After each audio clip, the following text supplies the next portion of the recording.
मैं बेंगलोर से आया हूँ। मैं जानना चाहता हूँ कि नाम में रुचि होने के लिए नाम जप ही करना है या कोई अन्य साधन भी है। हाँ, उसमें अन्य उसकी उत्साह वर्धन के लिए सबसे प्रधान साधन है सत्संग। साधन को हरि भजन है, कह सत्संग सहाय। जैसे हमें किसी मार्ग में चलना होता है तो पहले मार्ग बताने वाला हमें चाहिए। जहां हमें चलना है हमें उसकी जानकारी के साथ हमें उत्साह वर्धन करने वाला चाहिए। फिर हमें चलने के लिए सामर्थ्य चाहिए। सत्संग हमें उत्साह वर्धन कराता है। सत्संग हमें भगवान के अद्भुत अद्भुत करुणा में लीला चरित्रों का ज्ञान कराता है। साधु समागम से हमारे हृदय में भगवान नाम रूपी धन के प्रति महत्व बुद्धि होती है। पहला सबसे सावधानी की आवश्यकता है कि कुसंग त्याग करके सत्संग करें। दूसरी सावधानी की आवश्यकता है भोजन। अगर आप यहाँ सत्संग की और गंदे विचार वालों का संग किया, अभिमानी जनों का संग किया तो इसका रंग नहीं चढ़ेगा, क्योंकि बहुत जन्मों से हम उसी कुसंग में पड़े रहे। अगर कुसंग ना होता तो हमारे हृदय में भगवत प्रीति उदय हो गई होती। ये पहचान है। कुसंग की पहचान है नाना प्रकार की दुर्वासनाएं, शरीर भोग आदि के लिए हमारे हृदय में लालसा होना, वो है। इसका मतलब बहुत समय से कुसंग होता रहा है। अब कुसंग के संस्कार अधिक होने के कारण सत्संग के संस्कार जब अंदर जाएंगे तो कुसंग को भगाने की चेष्टा करेंगे। और कहीं कुसंग मिल गया तो कुसंग के संस्कार और पुष्ट हो जाएंगे।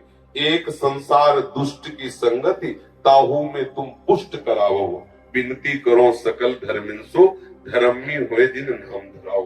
कर सेवकी करे वैसे संसार में दुष्ट स्वभाव की बढ़ोतरी है। और यदि तुम दुष्ट स्वभाव वाले लोगों से मिलते रहे तो तुम्हारा दुष्ट स्वभाव पुष्ट हो जाएगा। फिर आप दीक्षा लेने के बाद भी प्रेम रस का अनुभव नहीं कर पाएंगे। तो हमारा संग पहले ठीक हो, कुसंग का त्याग करके सत्संग करे। और फिर दूसरी बात, आहार शुद्ध हो। आहार शुद्धि सत्य शुद्धि, अर्थात हमारा आहार शुद्ध हुआ तो हमारा मन शुद्ध हो। ऐसे ग्रामीण भाषाओं में कहते हैं, जैसा खाओ अन्न वैसा बने मन, जैसा पियो पानी वैसी बने वाणी। ऐसे गांव में भी ऐसे चर्चाएं होती है। तो हमारा अन्न ठीक होना चाहिए, भोजन ठीक होना चाहिए। सात्विक भोजन भगवान को अर्पित करके, प्रियालाल को अर्पित करके पाया जाए। साधु समागम किया जाए, शास्त्रों का स्वाध्याय किया जाए। भगवान शंकराचार्य जी ने साधन पंचक का दान किया है। उसमें से आगे आगे के 5 शब्द हम बताते हैं।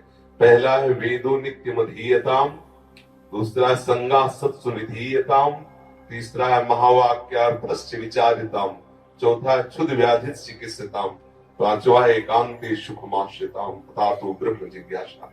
पहले का तात्पर्य है कि जो भगवत प्राप्ति करना चाहता है उसे शास्त्रों का स्वाध्याय अनिवार्य। यदि पढ़ा लिखा नहीं है, जहां शास्त्रों का गान होता है वहां सुनना चाहिए। श्रवण से भी पठन का लाभ प्राप्त हो जाता है। श्रवण और पठन का एक ही फल है। सेवक हरिवंश महाप्रभु ने कहा, श्रवण सुनत प्रापक रति राधा पद अम्बुज सुकुमार। यदि हम प्रियालाल की चर्चा सुनते रहे, वाणी सुनते रहे, तो हमें प्रियालाल के चरणों में प्रेम हो जाए। वेदो नित्य मधीयता, शास्त्रों का हम नित्य स्वाध्याय करें या श्रवण करें। संगा सत्सुविधीयता, हम संग करें तो महापुरुषों का संग करें, जिनके संग से हमारे अंदर के विकार मिट जाएं, जिनके संग से प्रभु प्यारे लगने लगे, जिनके संग से हमें संसार के भोग के प्रति हे बुद्धि हो जाए, ऐसे संतों का हम संग करें।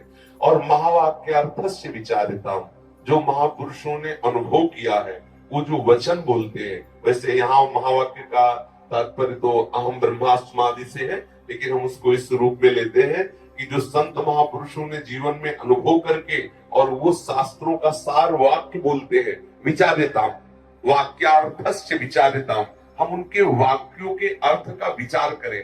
जो संत जब कहते हैं उस विचार में डूबे, उसे आचरण में उतारे। फिर बात कही क्षुद्र व्याधि चिकित्सिताम, क्षुधा रूपी व्याधि की चिकित्सा करें। देखो कैसी बात कही, चिकित्सा औषधि रूप में होती है। भिक्षान्नम औषधम, यदि वैरागी है तो भिक्षा का अन्न, और गृहस्थी है तो सत धर्म से कमाए हुए धन के द्वारा भगवद अर्पित करके अतिथि साधु सेवा करके फिर अपने उदर का पोषण करें। एकांत सुखमास्यताम, अपनी दिनचर्या में कुछ ऐसा समय होना चाहिए एकांत में बैठ करके हम अपने आराध्य देव का बिल्कुल व्यवस्थित चित्त होकर के चिंतन करें, व्यग्र चित्त होकर नहीं, शांत चित्त होकर प्रभु का चिंतन। ऐसी दिनचर्या होनी चाहिए। अगर ऐसी दिनचर्या है तो नाम में रुचि हो जाएगी। खान पान ठीक हो, संग ठीक हो, विचार ठीक हो, आचरण ठीक हो, तो रोज नाम में उत्साह बढ़ता चला जाएगा। अब एक मटकी में चाहे जितना पानी भरो, थोड़ा सा छेद कर दो तो भरेगी नहीं, खाली होती चली जाएगी। ऐसे ही अगर थोड़े से गंदे आचरण, थोड़ा सा असाधन, तो हम नाम जब करते हो भरता नहीं है नाम का भाव, वो धीरे धीरे निकलता रहता है। बहुत समय व्यतीत हो जाता है, फिर हमें अश्रद्धा होने लगती है कि यार नाम जपने से कुछ लाभ तो मिला नहीं, अभी वही विकार बने हैं, अभी वही वासना है। सुनते थे नाम में आनंद मिलता है, लेकिन आनंद तो मिला नहीं। नाम आनंदमय है, पर उसके साथ जो हमें परहेज करना है वो हम कर जाए तो बहुत जल्दी लाभ प्राप्त हो जाएगा। धीरे धीरे धीरे धीरे नाम का प्रभाव ऐसा चढ़ेगा कि जिह्वा को और कुछ अच्छा ही नहीं लगेगा। ये जो सप्तदश आदि व्यंजन है बिल्कुल अच्छा नहीं लगेगा। देखो, जिसको सांप काटता है ना गाँव में, उसे नीम की पत्ती खवाई जाती है पहचान करने के लिए जहर चढ़ गया कि नहीं। पूछा जाता है कैसा लगा, उसने कहा कड़वी, तो बोले सांप जहरीला नहीं था क्योंकि जहर नहीं चढ़ा। और अगर उसने बोला कि नीम की पत्ती मीठी, तो बोले बस सांप का जहर चढ़ गया। संसार कैसा, दुखालयम, बोले नहीं मुझे सुखमय लग रहा, बोले जहर चढ़ गया। ये काल रूपी सर्प का जहर चढ़ गया क्योंकि विषय मुझे जो दुख देने वाले वो सुखमय लग रहे हैं। अब झाड़ने फूकने वाले अपना मंत्र शुरू कर देते हैं। संत महात्मा है झाड़ने फूकने वाले, उपदेश दे के मंत्र दे करके उसके विष को उतारते हैं, और जब तक वो विष नहीं उतरता तब तक उसे नीम मीठी लगती है। जब तक तुम्हें संसार के भोग अच्छे लगने लगे, अच्छे लग रहे हैं, तो समझ लो अभी जहर उतर नहीं रहा है। बराबर मंत्र जाप करते रहो, बराबर सत्संग करते रहो, और जहां जहर उतरा तो राधा नाम सुधार समवसी तुम जिह्वास्त में पियो। आंखों से आंसू आएंगे, जिह्वा से नाम निकलेगा, रोम रोम खड़ा हो जाएगा। ऐसा नाम महासुखमय है, पर हम अभ्यास करते रहे। जिन संतों को स्वाद मिला नाच नाच करके जगत को पावन कर दिया, हरि यश गा करके, इसलिए नाम जा